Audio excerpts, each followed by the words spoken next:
Hey friends, it's Len here at 1A Auto. Today we're working on a 2011 Hyundai Sonata. We're going to be doing an easy job, an outer tie rod end. If you need this or any other part, you can always check us out at 1aauto.com. Thanks. Okay friends, first thing we have to do is make sure we have our vehicle supported.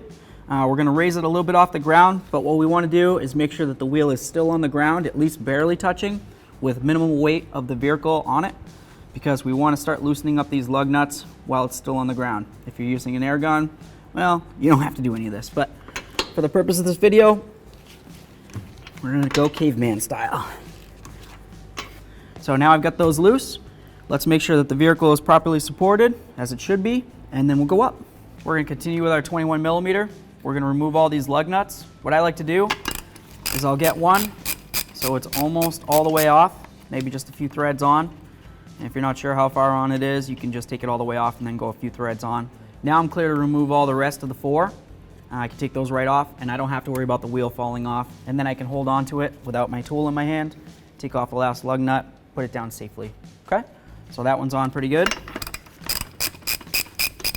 So now I'm holding my wheel so it can't fall down and hurt me. I'm going to take off this one last lug nut.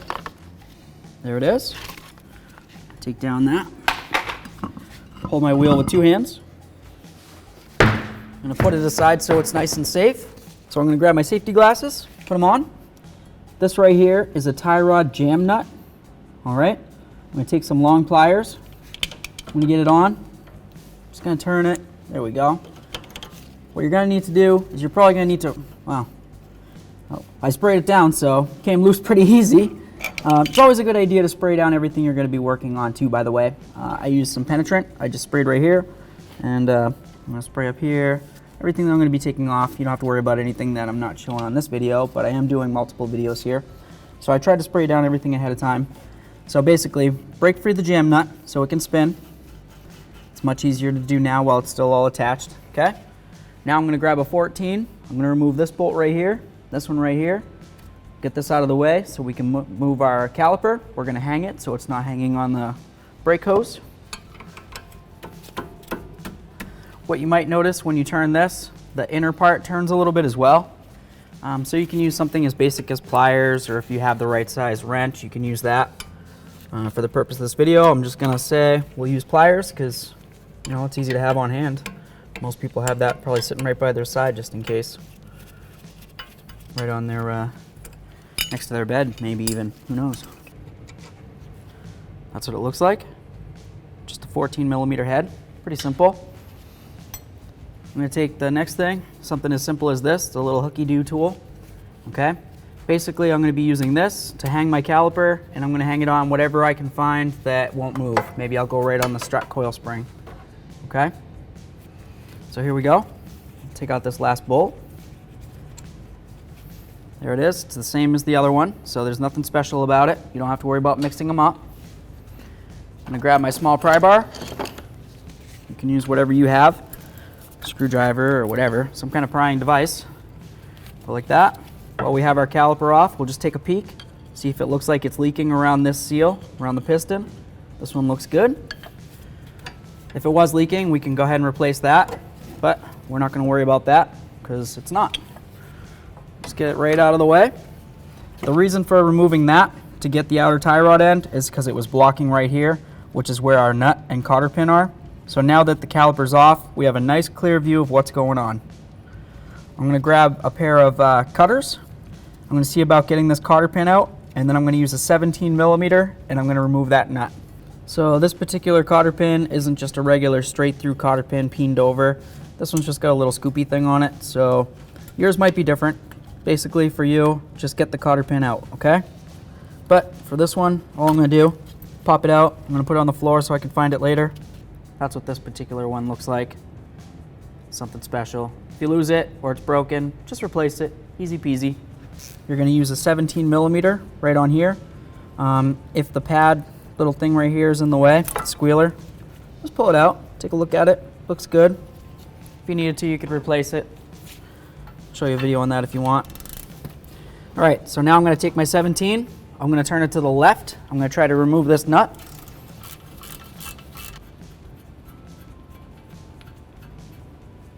There it is. It's a castle nut. It's got all the slots, okay?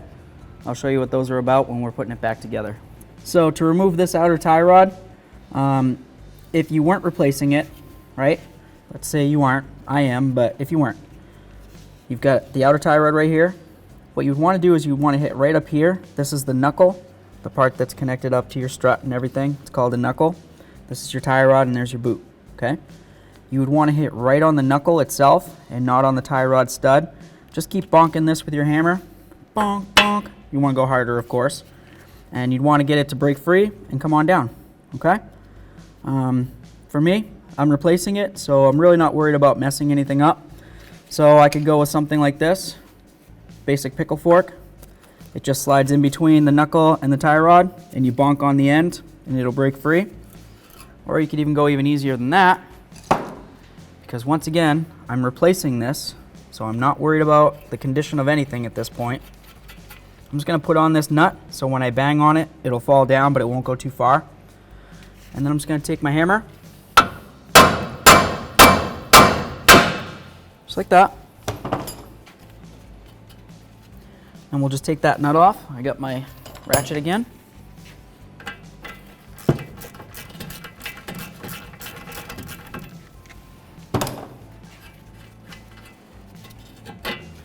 Bring it down. There we go. So now we're clear to remove this. Just go ahead and turn it to the left so it'll unscrew. Boy, this thing's bent. Just kidding. That's the way it's supposed to be. So I guess in that instance it would be considered curved. There we are. Now we've removed our outer tie rod end. We'll compare it to the new one and we'll go from there. Okay friends, we have another product comparison for you right here. We have our outer tie rod ends. This one's out of our 2011 Hyundai Sonata. We just removed it. As you can tell, it's in cruddy condition. It's time for it to go. We've got our brand new quality 1A auto part right here, okay? It doesn't have a grease fitting, but that's okay. It's a sealed unit. It has a neoprene ball and socket unit in there. So when the ball moves around as you're steering and going over bumps and everything, there's a neoprene seal in there and it keeps everything moving as it should, okay? You don't need to have a whole bunch of yucky grease coming out and causing drips in your driveway or doing whatever grease does. This is sealed and it's good to go. As you can tell, you look at them up next to each other, they both have that same nice curvy wave. Everybody loves the nice curves, right? Looks good. It's the same length, so you don't have to worry about that. If you happen to have one and for some reason your curve goes this way and your old one's like that, well, we'll just think about that. We probably have one for the other side of the vehicle. Things happen. Maybe it was ordered wrong. Maybe it was shipped wrong. God knows. But I just basically wanted to show you. The curve goes the same way. The length is the same. We've got our stud. Got a brand new nut. That's always wonderful. We've got our threaded area. It's in good condition. Well, new condition really, right? And of course it is coated. So I don't see any reason why this wouldn't be a perfect part to install in your vehicle. And if you need this or any other parts, you can always check us out at 1aauto.com.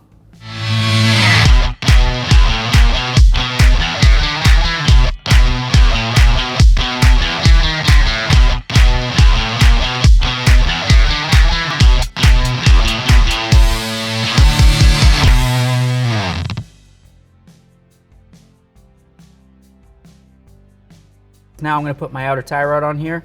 I'm going to screw it in until it lines up with this hole right here. We didn't move the knuckle or anything like that, try to turn it, so the wheel should still be straight the way it was. If you were worried about that, way back at the beginning when you were taking off your outer tie rod end, you could have counted the threads. That's completely up to you. This is going to an alignment specialist, so to me, I just have to have it as close as possible, and then the person doing the alignment can take care of the rest. So I'm going to grab my outer tie rod end. Just going to turn to the right, take my nut off. Brand new nut. Looks like it's a little smaller than the other one, so we'll be using a different tool to put it in. Let's see, looks like I can maybe go in another thread or two, or a turn or two. See how that looks. There we are. Just put it up in there. I'm going to tighten up this nut right here. I'm just going to bottom it out there is a torque specification for it. I'll get it for you. So for our new nut, it's a 16 millimeter, so it's a little smaller than the original one we had. That's okay. It just has to tighten onto that stud. So I'm just going to bottom it out, and then I'm going to go ahead and grab my torque wrench. Feels pretty good for now. I'll grab my torque wrench. It's set to 32 foot-pounds. That's the torque for this. All right. See if I can get it on here. And now I'm just going to torque it down to 32 foot-pounds, and then I'll have to line up the hole where the cotter pin goes through. There we are. Okay, so as of now, the way that this is sitting, the slot in the nut is not matched up with the hole through the stud. So now at this point, you don't want to loosen it to get it there. You want to just go to the next available hole. It's close. There we are. Got my cotter pin. Just going to go right through, just like that. Push it all the way. And I'm just going to grab it, if I can here. Here we go. I don't even need my cutters for this. Just going to bring it up, wrap it around. Doesn't have to be anything special. It just has to be bent so it can't make its way out, because that's what's going to hold this nut nice and tight. Okay? So now we've got this right here. This is our jam nut. I'm just going to turn it in so it bottoms out with the tie rod. All right. I'm going to use my pliers. I'm just going to tighten it up real quick. There we are. Nice and snug.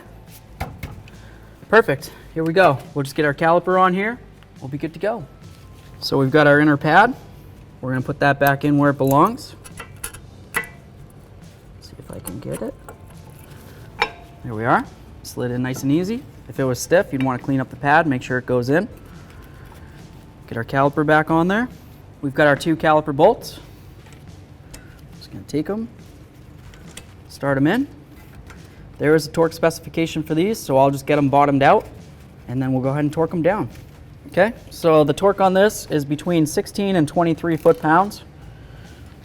So I'm just going to grab my pliers. Just going to get this on here.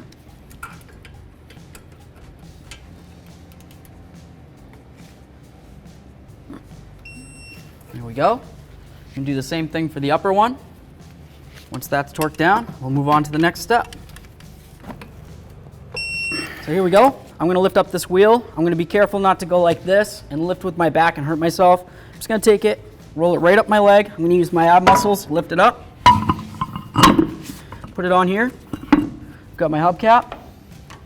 I'm going to put it up on here, and then I'm going to hold these all together so it can't fall down. I'm going to grab a lug nut, get them all started on. We'll snug them down a little bit, and then we'll torque them. Okay, here we go. We're going to torque these up with our 21 millimeter socket to 80 foot-pounds. I'm doing a star pattern. Super important. When you go around the second time, if you choose to, you can go however you want. But to do the star originally is so that when you go like this, you tighten it here, it goes on. If I was to go here, it would push this side on, but what if it was kind of sitting off kilter, right? That would be bad. So I went here, here, sucked it all in, boom, boom, boom. Make a nice pretty star, and off we went. 80 foot-pounds with a 21 millimeter socket. Thanks for watching. Visit 1aauto.com, your place for DIY auto repairs, for great parts, great service, and more content.